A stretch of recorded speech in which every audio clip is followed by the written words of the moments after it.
ẹ kú dédé àsìkò yìí ní gbogbo bí tẹ́ bá ti láǹfààní láti máa gbọ́ mi tó bá fẹ́ dàbí everybody ó gbọ́dọ̀ máa ronú bí everybody lákòókò. àṣírí ayé o wọn ló fẹ́ nínú Kùránì at the same time.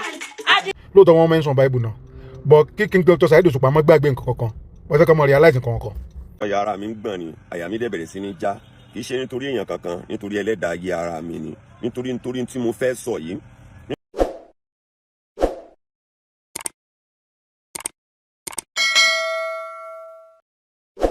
ọ̀tẹ̀ ló ń jẹ́ ló ń pè ọ́ kò sẹ́ni tí ò lórúkọ tiẹ̀ àti wípé ọmọ kì í gọ̀ títí sẹ́ẹ̀ kó gbàgbé orúkọ ara rẹ̀. ààfin tèmi ò nílò ìdánimọ̀ lọ́jà tó bá dọ́jà báyìí wọ́n á mọ̀ kó dọ́jà ni èmi tí ń tòótọ́ Samuel Owóyẹmí fẹ́lẹ́fẹ́lẹ́ láyé lórúkọ mi fẹ́lẹ́ ní gbogbo èèyàn mọ̀ mí sí èmi náà kọ́ Ọlọ́run ọba òkè ló fún mi ṣe ní gbogbo ìgbà. lákòókò ta ló lè gbèjà Ọlọ́run ṣá ènìyàn burúkú ó ti bàyàn dáadáa jẹ́. To whom it may concern ní ọ̀rọ̀ mi yìí nípa oríṣiríṣi awuyewuye ọ̀rọ̀ tí wọ́n ti fi ránṣẹ́ sí ẹni tí ń ṣe gbajúgbajà olórin fújì King Dr. Saheed Òṣùpá lórí ọ̀rọ̀ kan èyí tí wọ́n sọ níbi ayẹyẹ ọjọ́ ìbí tí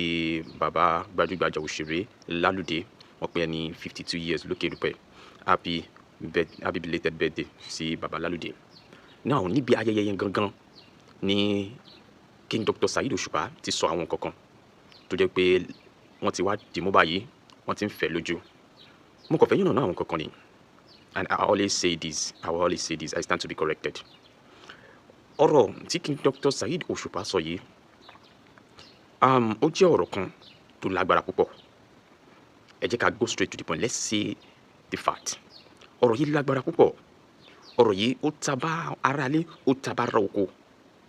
most especially in that kind of gathering tí wọ́n ti sọ orúgbó lóhùn yẹn. ohun tí wọ́n ń gbìyànjú láti sọ ni wípé ohun táwọn ń ṣe ohun gangan nìyẹn, àwọn dẹ̀ wà open with it. àwọn ò sí lára àwọn èèyàn tí ń jẹ́ pé wọ́n kàn fi ẹ̀sìn bójú ni ṣùgbọ́n ohun tí wọ́n ṣe lábẹ́lẹ̀ kì í ṣe ohun tí a lè máa sọ. ta ló lè gbèjà Ọlọ́run? Ọlọ́run nìkan ló mọ ẹni tó ń sìn, nítorí pé oríṣiríṣi nǹkan ni a ti rí nínú ilé ayé tá a wà yìí. ọ̀pọ̀ àwọn ènìyàn ti fi ẹ̀sìn bójú ṣùgbọ́n ohun tí wọ́n ń ṣe lábẹ́lẹ̀ kì í ṣe kékeré. ẹ jẹ́ ká tẹ̀sí dúpẹ́ lọ́wọ́ àwọn èèyàn kan tó jẹ́ pé wọ́n fi hàn, wọ́n pretend, they are not pretender. wọ́n máa jẹ́ kó mọ̀ pé nǹkan tó àwọn ń ṣe, nǹkan tó ń ṣe òun rèé. so fún King Dr. Saheed Òṣùpá láti wá jáde síta láti wá sọrú gbólóhùn yẹn, ẹ jẹ́ kọ́kọ́ yànnà náà kankan fún yín pé ó ní àwọn nǹkan kan tó jẹ́ wípé bóyá King Dr. Saheed Òṣùpá wọ́n ti là kọjá, wọn kì í ṣọmọdé at this level of his life. ṣé a máa sọ pé wọ́n sọ̀rọ̀ kan ó kù díẹ̀ káàtó ni? lóòtítọ́ àti lódodo a kì í rìn ìkórè máa mi o. No one is perfect. We are all working towards perfection. I stand to be corrected. ọ̀rọ̀ tí King Dr. Saheed Òṣùpá yẹn sọ, wọ́n sọ pẹ̀lú ìrírí. ẹ bá dẹ̀ notice ẹ gbọ́ pé táwọn bá jí lówùúrọ̀ àwọn náà ń fi orí balẹ̀ fún Ifá. wọ́n sọ pẹ̀lú ìrírí, wọ́n dẹ̀ tún sọ pẹ̀lú ohun tí wọ́n ṣe presently. and this tí ó ti wá di tọ́nàfọ́ká yìí, I hope wípé kò yẹ kí àwọn èèyàn kan mú bí wọ́n ṣe mú lébẹ̀ yẹn. Know yourself. ní ti àwọn àfà tí wọ́n jáde, mo notice nǹkan nípa àwọn ẹlẹ́sìn Islam, wọn kì í fẹ́ jẹ́ kí ẹ̀gbin kó ta lé ẹ̀sìn Islam. Yes, and I appreciate them for that, because àwọn àfà, àwọn sheikh òtítọ́ wọ́n wà láàrin ẹ̀sìn Islam tó jẹ́ pé òtítọ́ ni wọ́n gbé dání. wọn kì í fẹ́ jẹ́ kí èèyàn kan sọ pé ẹ̀sìn Islam kò ṣe kí ni ìgbà kan, wọn kì í fẹ́. tẹ́ bá notice pé gbogbo ohun tó ń ṣẹlẹ̀ tí àwọn agbésùmọ̀mí tí wọ́n fẹsẹ̀, wọ́n máa ń jáde láti wá sọ di mọ̀ pé rárá o, kì í ṣe bí ẹ̀sìn tí àwọn ṣe kọ́ àwọn lélẹ́yìí. kò jẹ́ tuntun fún mi tí àwọn àfáà lọ́tún lósì bá ń jáde. mo rí àfáà kan tó sọ di mọ̀ pé tí wọ́n bá ń sọ kí wọ́n má sọ dé ọ̀dọ̀ òun pé ẹ̀sìn yìí ni òun ṣe tóun fi di ẹni tí òun dà lónìí. bẹ́ẹ̀ ni lótìtọ́, ṣùgbọ́n àwọn èèyàn kan wà tó jẹ́ wípé àwọn náà wọ́n ti fi ẹ̀sìn Islam bójú, ṣùgbọ́n ìwà wọn, ohun tí wọ́n ń bò mọ́ ara bí aṣọ kì í ṣe nǹkan tó dáa. bóyá àwọn irú àwọn ẹni wọ̀nyí wọ́n ti rí gbèrègbèrè kọjá ọ̀dọ̀ King Dr. Saheed Òṣùpá ló fi wá sọ di mọ̀ pé gbogbo wọn bákan náà ni. tá bá fi ọmọ wé ọmọ a máa lù kọ́ pa ni. So for all afas, for all sheikh, for all imam coming out for King Dr. Saheed Osupa, mo reason pẹ̀lú yín. Mo reason pẹ̀lú yín pé lótìtọ́ àti lódodo ẹ̀yin kan lè máa jẹ́ bí Dr. Saheed Osupa ṣe sọ yẹn. Bẹ́ẹ̀ náà ló wà ní ti àwọn Kristẹni. Kì í ṣe gbogbo ẹni tó ń porúkọ Ọlọ́run ló ń ṣàmúlò orúkọ yẹn délẹ̀délẹ̀ dáadáa. Ọ̀pọ̀ ènìyàn kàn fi bíbélì bojú ni, ọ̀pọ̀ ènìyàn kàn fi Quran alápọ̀nlé wọ́n kàn fi bojú ni. Ohun tí wọ́n ṣe lábẹ́lẹ̀ kì í ṣe kékeré. Àwa náà wà ní ayé yìí náà, a rí oríṣiríṣi tó ti ṣẹlẹ̀, a gbọ́ àwọn ìròyìn adẹ̀ ń rí. So King Dr. Saheed Osupa èyí tẹ́ sọ yẹn ẹ ti generalize ẹ̀ kò dẹ̀ yẹ kó rí bẹ́ẹ̀. You should not have generalized this stuff for the sake of people that are innocent tó jẹ́ pé òtítọ́ ni wọ́n gbé dání. Torí rẹ̀ mo ṣe sọ ṣáájú pé ènìyàn burúkú ó ti ba èèyàn dáadáa jẹ́. Ẹ jẹ́ ká wá lọ sọ́dọ̀ ti àwọn oníṣẹ̀ṣe. Àwọn oníṣẹ̀ṣe tí àwọn náà wọ́n sọ tiwọn lórí ọ̀rọ̀ yìí. Mo rò wípé wọ́n á grow wings ní time yìí because King Dr. Saheed Osupa sọ di mímọ̀ wípé òun fi orí balẹ̀ fún Ifá wípé Ifá ló jẹ́ kóun succeed and all those stuff. Yes, oníkálukú ló ní entitled sí gbogbo ohun tó bá ń sọ. Oníkálukú ló ní ẹ̀tọ́ sí àwọn nǹkan kan tó bá ń jáde láti ẹnu ẹ̀. Pàápàá jùlọ irú àwọn ènìyàn bíi Dr. Saheed Osupa. Àwọn èèyàn kan drag wọn ní pé ṣó lè deny ẹ̀ pé ẹ̀sìn Islam ò help ẹ̀ débi tó ṣe àṣeyọrí dé. Ẹ jẹ́ mi sọ kankan fún kí Dr. Saheed Osupa sir, in one way or the other, ọ̀pọ̀ àwọn èèyàn wọ̀nyí sí Mùsùlùmí and they know that God have helped you to the limelight.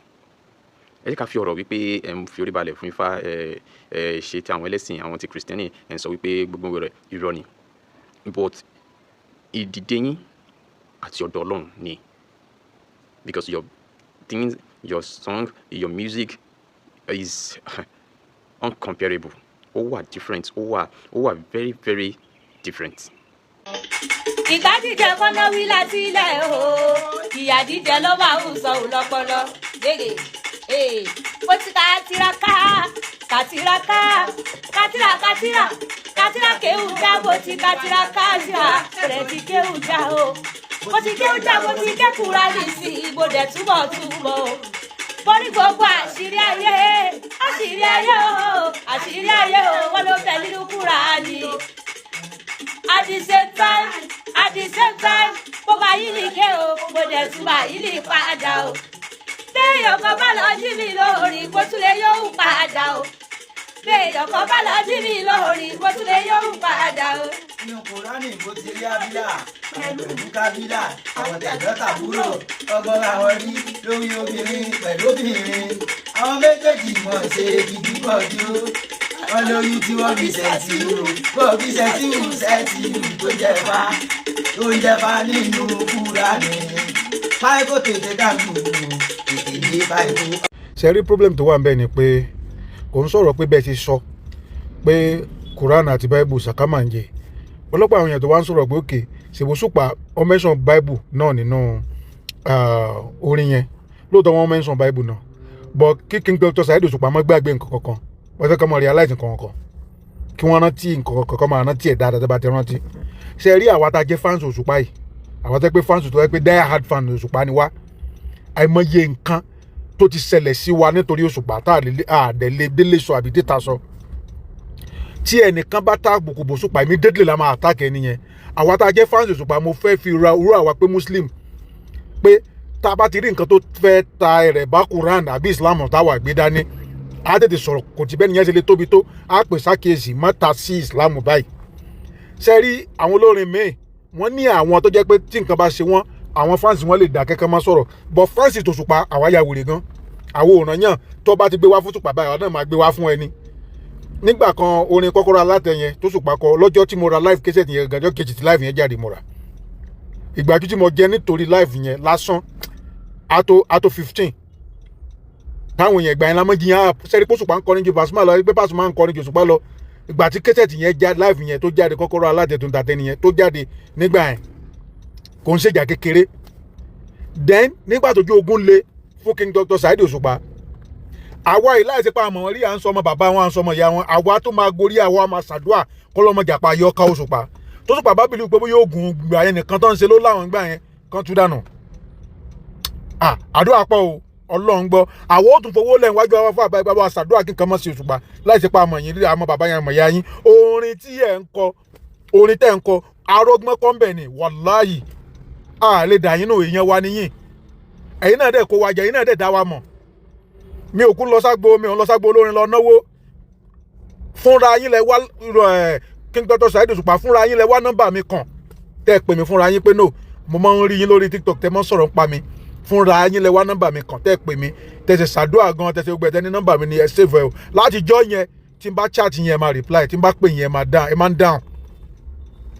ẹ̀yin náà dáwọn èèyàn tí yín mọ̀ pé no die hard fan ni wá táwa bá ti dúró ń bì kan a máa dúró ń bẹ̀ tán ni bá a ṣe dúró tì yín nù King Dr. Saheed Òṣùpá ẹ̀ẹ́dẹ̀ ní ṣubú láíláí ṣe rí bẹ́ẹ̀ ṣe jáde tán tẹ́ sọ pé ẹgbẹ́jú lóògùn yìí ó tiẹ̀ tún da inú mi tiẹ̀ tún dùn ẹ mọ tó dùn mọ́ mi nú bẹ̀ àwọn kan wà nù yín nù àwọn tẹ́jọ́ ń kọrin yẹn tó yẹ pé ní tí wọ́n ṣe ń kọ̀rọ̀ wọn lè sọ síta ẹ̀yin bòde ẹ̀ sọ tí wọ́n síta kò sí olórin náà mo tún sọ kò sí olórin náà kò sí olórin tó ń tọ̀ ń kọ tó sọ fún wa pé Bible àti Quran ló ń gbójúlé àbá àfa àbí wọ́n ń ṣàdúrà fóun nìkan ni kò sọ olórin náà tó lè jáde irú ẹ̀ olórin tó bá lè jáde irú ẹ̀ kò bọ́ta olórin tó bá lè jáde irú ẹ̀ kó bọ́ síta àwọn wàá sọ fún wọn pé kò yí sí láti kọrin kò yí sí láti ṣiṣẹ́ ayé so yí sí ni ẹ mọ iye àdúrà ẹ̀yin tẹ́jọ bẹ̀rẹ̀ orin gbà yẹn ẹ̀yin mélòó ló kù àwọn mélòó ẹ̀yin mélòó nú olórin fújì tẹ́jọ bẹ̀rẹ̀ gbà yẹn ẹ̀yin mélòó ló kù tẹ́ ń top disin àwọn wa ní kẹ́ mọ́ sóògùn mi ò bú yín o bẹ́ẹ̀ sọ pé ẹ̀ ń sóògùn but Kùránì Bíbélì sàkámàǹjẹ ẹ má sọ bẹ́ẹ̀ ẹ bá sọ pé mùsùlùmí àti Christian nítorí tẹ́ ẹ bá sọ pé individual ẹ bá wí kò bá ti jẹ́ ìwé tí àwa gbàgbọ́ nínú ẹ̀ tẹ́jẹ́ Quran àti Bible lẹ́ máa pè ní sàkámàǹjẹ táwa ń sọ nìyẹn àwa ò lè bá yín jàlàyé èèyàn tiwa níyìn èèyàn tí náà rẹ̀ làwa náà ọjọ́ tẹ́ ẹ pè mí mo fẹ́ lè ya wèrè kọ́lọ́ dáríjì mi pé ẹni King Dr. Saheed Òṣùpá ló ń sọ̀rọ̀ mi ni ẹ tún drop call ẹ tún pè mí fídíò call èèyàn níyìn náà King Dr. Saheed Òṣùpá èèyàn níyìn o Ọlọ́run gbogbo àwọn fáǹsì ilẹ̀ tẹ̀ kó jẹ gbogbo àwọn tí ń kú star yẹn gbogbo wọn lẹ kó jẹ gbogbo àwọn àmàlà owó wọn tẹ́rí pé wọ́n ń support yín wọ́n ń gbé yín lárugẹ lórí TikTok gbogbo wọn lórí social media gbogbo wọn lẹ ń try láti let reciprocate in tí wọ́n ń ṣe fún yín no èèyàn ní yín náà Ọlọ́run dẹ̀ ní tí ẹ jábọ́ ẹ gbìyànjú o ẹ gbìyànjú bọ́ Quran àti Bible ẹ máa ń fún ọ̀rọ̀ wọn mọ́ ẹ lè bu mùsùlùmí kẹ bu Christian ńgbà tí King Dr. tí kéwà ń gbà yẹn tán ta sáwọn àfa kí ló ṣe wọn kí ló kàn wá ìbáwọn àfa lọ tàbùkù ara wọn gbà yẹn individual làwọn yẹn náà kò sí tó kàn wá pẹ̀lú wọn náà bọ́ Quran àti Bible làwọn sọ pé ẹ má mú mọ́ ọ̀rọ̀ yín ìyẹn lè ṣògùn náà tẹ́ wọ́n ní. So King Dr. Saheed Òṣùpá ẹ jọ̀ọ́ with due respect ẹ má jẹ́ ká generalize ọ̀rọ̀ yẹn nítorí àwọn èèyàn kan tí wọ́n gbé òtítọ́ dání nínú ẹ̀sìn èyí tí wọ́n dì mọ́ ó bẹ́ẹ̀ ló wà ní Kristẹni bẹ́ẹ̀ náà ló wà ní ti àwọn mùsùlùmí àwọn oníṣẹ̀ṣe náà àwọn náà bẹ́ẹ̀ ló ṣe wà ọ̀pọ̀ ènìyàn nínú àwọn oníṣẹ̀ṣe náà wọ́n á máa sọ fún yín pé àwọn òfin tí wọ́n ṣe kà bí Dr. Saheed Òṣùpá ṣe sọ wípé àwọn òfin pààyàn àwọn òfin ṣe bẹ́ẹ̀ lọ́ ṣe máa ń sọ ṣùgbọ́n àwọn èèyàn kan bẹ́ẹ̀ láàrin wọn wọ́n ti fi ìṣẹ̀ṣe wọ́n ti fi ṣe ohun tí ò dáa lọ́pọ̀ ìgbà so ọ̀rọ̀ yìí ẹ má jẹ́ ká gbà bẹ́ẹ̀ ní gbàgbọ́ ọtí ẹ jẹ́ ká kọ́ di àwọn nǹkan tó yẹ ká dìmú níbẹ̀ nítorí pé tábà ní ká máa fà báyìí ọ̀rọ̀ yìí á máa fẹ̀jú kẹ̀kẹ́ lọ and ẹni tí ọ̀rọ̀ yìí kàn King Dr. Saheed Òṣùpá padà jáde láti wá máa fi àwọn orin tan ìmọ́lẹ̀ sí àwọn kankan wọ̀nyí tí mo dẹ̀ lérò wípé ó yẹ kí àwa èèyàn kan ti understand ohun tó bí ọ̀rọ̀ yẹn mo wá rọ̀ yín ní ìjà ẹ̀sìn kì í ṣe nǹkan tá a kò lè ó jẹ́ nǹkan tó lè fa controversy ó jẹ́ nǹkan tó lè fa ìkànnì sí ara ẹni ìjà ẹ̀sìn ta ló lè gbèjà Ọlọ́run like I said earlier I stand to be corrected Ọlọ́run tó láti gbèjà ara rẹ̀ lójú ẹsẹ̀ within seconds pẹ̀lú ohun tí King Dr. Saheed Òṣùpá ṣe yẹn abẹni tó jù wọ́n lọ tó bá ṣe nǹkan tí Ọlọ́run ò nífẹ̀ẹ́ sí ẹ̀yin náà á rí i wọn ní Ọlọ́run àtijọ́ ló máa ń pẹ́ mú yàn bù ṣùgbọ́n Ọlọ́run sì yín rárá ẹ jẹ́ ká wò ó mi fẹ́ kọ́ máa repeat ọ̀rọ̀ mi fẹ́ kọ́ máa repeat ọ̀rọ̀ but I just want you to know that ọ̀rọ̀ yìí ó níbi tó ti ṣẹ̀ wá and then bí àwọn àfáà ṣe jáde they have their right to come out láti avoid láti against nǹkan yẹn because some of them are not doing it bẹ́ẹ̀ náà àwọn èèyàn kan ṣe àwọn èèyàn kan wọ́n ṣe lábẹ́lẹ̀ wọ́n fi ń hùwà láabi tàbá ni mi fẹ́ máa dárúkọ ni but ta ló lè gbèjà ọlọ́run tó láti gbèjà ara rẹ̀ tó bá fẹ́ dàbí everybody ó gbọ́dọ̀ máa ronú bí everybody ọlọ́run tí à ń wò yìí àdákẹ́dájọ́ ni ènìyàn burúkú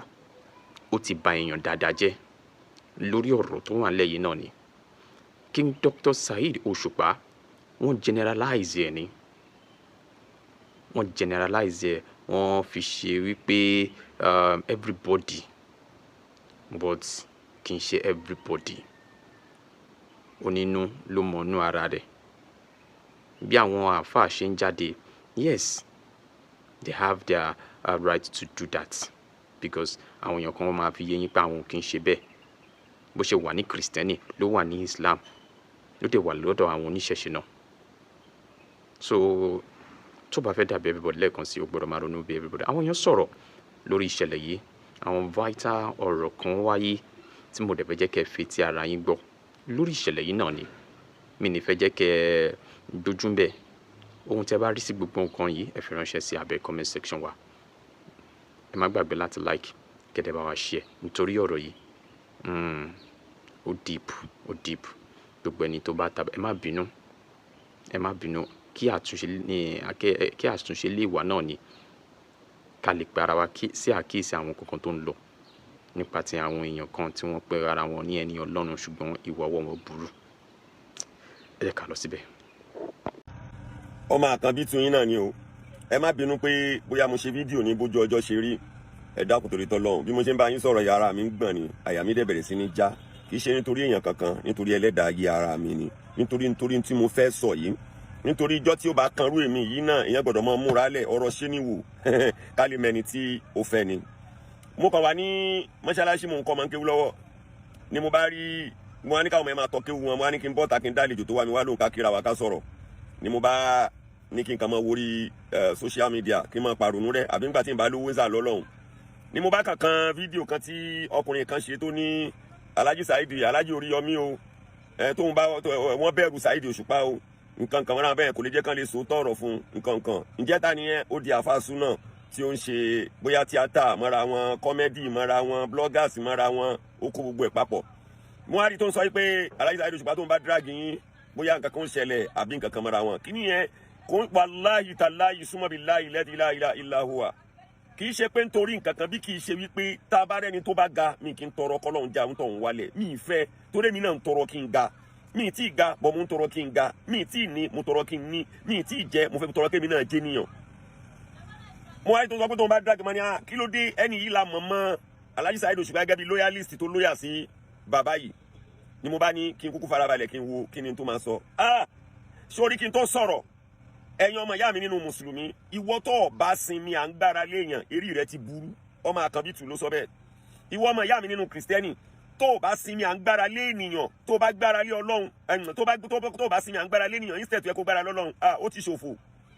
sórí ọmọ ìyá mi nínú oníṣẹ̀ṣe tó bá sinmi à ń gbára lé ènìyàn kàkà kó gbára lé ẹlẹ́dàá rẹ̀ wo kankan ayé ti ta ẹ́ tí ò ní solution ọmọkùnrin yìí wá lọ tú àṣírí àwọn ọ̀rọ̀ kan tí Saheed Òṣùpá tóun àti ẹ̀ ìyẹn Afásúná ẹ̀ tóun àti ẹ̀ jọ sọ ó wá lọ tú síta no wonder mo rí kíní Pasuma kan tó sọ pé gbogbo àwọn nǹkan tẹ́ ẹ ṣe ní kọ̀kọ̀ òun là ń yọ ọgbọ́n láti ti àwọn kúrò lórí kíní kan akọ́kọ́ rò pé bí ata currency ní àwọn ṣàdùn àmútọ́ ọlọ́mọṣà bá wọn parí ẹ̀ torí ilé aláyọ̀ ní gbogbo wọn lóun mẹ́jọ bàjẹ́ èmi náà tọrọ kó bàjẹ́ fún mi ni mo ṣe máa ń pariwo pé mi fẹ́ kí Islam dàrú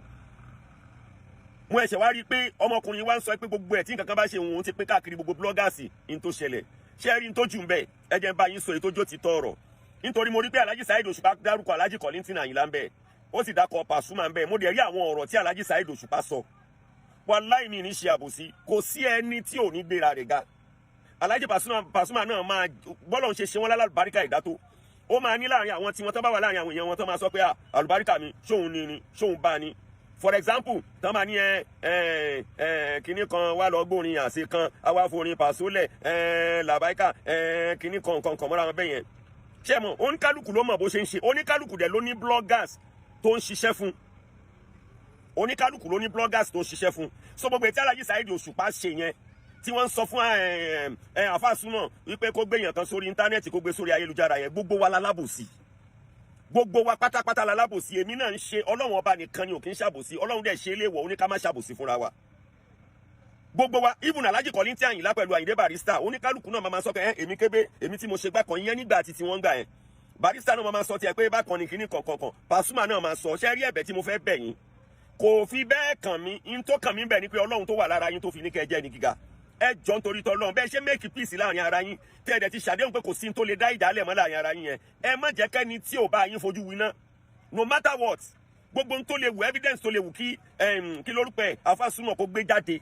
tó lè sọ pé òun gbé jáde fún evidence ẹ kà á kúngbà tíjà ń bẹ láàrin yín tí ń gbóná kan ẹ má pẹ́ fọkàn rí ìyálà yàrá yín àti baba ńlá baba yín ẹ kà á kún bẹ́ẹ̀ ọ̀rọ̀ dà gẹ́gẹ́ bí ọ̀rọ̀ ẹni tán bá yàwó ẹ̀ sùn nínú ilé ẹ̀ tó sì jẹ́ pé òun kọ́ ló jábàálẹ̀ ìyàwó ẹ̀ tí wọ́n wá ń bẹ̀bẹ̀ pé tó ẹ kà á kún pé bóyá ara àwọn àbásùn tán ti bá a sùn sẹ́yìn nìyẹn ìyẹn tó jẹ́ pé by mistake ẹ jọ nítorí tọlọ́run ẹ má jẹ́ kẹ́ni yẹn tó dá wọ́n tún ti dá wàhálà mi lẹ̀ lélẹ́yìí ẹ rántí àdéhùn tẹ bára yín ṣe o Alhaji wa Alabi Pasuma Ọdẹ́tọ́lá bàbá jẹ́jẹ́ bàbá àlùbáríkà ẹ má jẹ́ kí o kọ̀ yẹn takò yín bàbá jẹ́jẹ́ ẹ sì rántí o wípé láti ìgbà tí ìyá yín ti lọ ó dùn fún yín ó dán fún yín ju ìgbà tí ìyá yín gan bẹ láyé lọ ìntẹ́ tọrọ lọ́lọ́run gbà o ìntẹ́ yìí wá tọrọ kọ́ o àfa kọ́ ló tọrọ ẹ̀ fún yín o ìyá àlùbáríkà Alhaja wa Khadija ìyàwó ànábì yẹn ìyá ẹ̀ ló tọrọ ẹ̀ fún yín mo fa Al-Qur'ani bẹ̀ yín mi ì fẹ́ kẹ́ ru ọ̀rọ̀ yín torí tọlọ́run ẹ gbà pé wọ́n ti túta náà nìyẹn tó bá jẹ́ tiyín náà ni wọ́n tú ìkìlọ̀ rẹ̀ dẹ̀ lẹ́yìn náà fẹ́yìn náà Alhaji Pasuma mo fẹ́ ìran yín mo wà loyalist 100 Alhaji ẹ̀ mọ̀ wẹ̀yìn ìyá tẹ́ kọ́rọ̀ lọ bá ló ti wà nù lẹ́lẹ̀ tí ń kẹ́ fún ni ẹ mọ̀ wẹ̀yìn Alhaji wa Kollington Ayinla àgbà ọ̀jẹ̀ ní ẹ mọ̀ jẹ́lé yìí ó dàrú ẹ dákun mo máa pé torọ́rọ̀ yẹn náà máa kan ẹ̀yìn náà mo fi ọjọ́ tẹ̀yìn náà ó rebi tí Síkírù Àyìndé Barrister ọ̀rẹ́ yín lọ ẹ dákun ẹ kà á kún pé iṣẹ́ fújì ẹ ṣe ṣẹ́ lílójú ti tẹ́lẹ̀ iṣẹ́ àṣà ni èyí tí ò mú gbó yóò mọtí èyí tí ò mọtí yóò ṣe ṣìná kò sẹ́yìn tó lè bọ́nu gbogbo ẹ̀ so iṣẹ́ àṣà náà ni gbogbo yín látòkèdélẹ̀ kìí ṣe ìyàwó ilé yín nìkan lẹ̀ ń bá sùn gbogbo yín látòkèdélẹ̀ kìí ṣe àláàlí náà ni gbogbo yín jẹ àràmù bẹ́ẹ̀ kan dà sí rọ́ọ̀fù ẹ kà á kún pẹ̀ ṣẹra yín ẹ má jẹ́ kéyìí tí àfàsúnà gbé jáde ẹ má jẹ́ ó léwu kò dá wàláhì ó burú jà àmọ́ ẹ má jẹ́ kó dàrin yín rú nítorí tọ́lọ́hún in tóun fẹ́ jẹ́ ló fi hàn ẹ̀kọ́ ló fi kọ́ yín gbogbo olórin tí ń sọ̀rọ̀ àǹdí yín èmi lọ́mọ Pasuma èmi lọ́mọ Kollington èmi lọ́mọ Òṣùpá ọ̀dàlẹ̀ bíi tàfàsúnà náà bẹ́nu wọn èmi ò ní tó ṣẹlẹ̀ dá èmi ò ní tí ò ṣe ò dá bọ́ tí ẹ wo loyalist yẹn tó fi di pé Òṣùpá ń bá a sọ̀rọ̀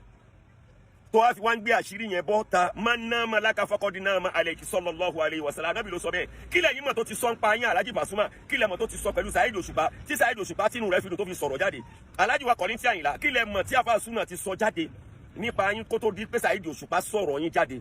ẹ dákun torí tọlọ́hun ẹ kàkún tó bá yẹ pé ẹ bá lè lójú ti èké àti àtẹnujẹ fa arun thumma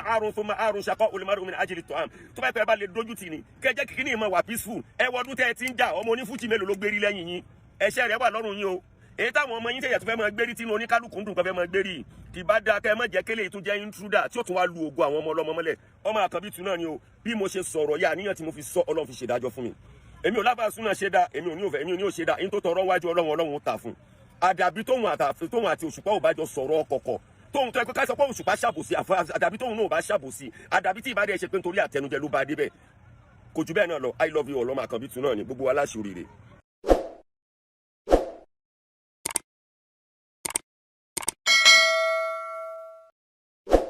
ọ̀tẹ̀ ló ń jẹ́ ìlú ń pè ọ́ kò sẹ́ni tí ò lórúkọ tiẹ̀ àti wípé ọmọ kì í gọ̀ títí sẹ́ẹ̀ kó gbàgbé orúkọ ara rẹ̀ ààfin tèmi ò nílò ìdánimọ̀ lọ́jà tó bá dọ́jà báyìí wọ́n á mọ̀ kó dọ́jà ni èmi tì í tòótọ́ Samuel Owóyẹmí fẹ́lẹ́fẹ́lẹ́ láyé lórúkọ mi fẹ́lẹ́ ní gbogbo ìyẹn mọ̀ mí sí èmi náà kọ́ Ọlọ́run ọba òkè ló fún mi ṣe ní gbogbo ìgbà.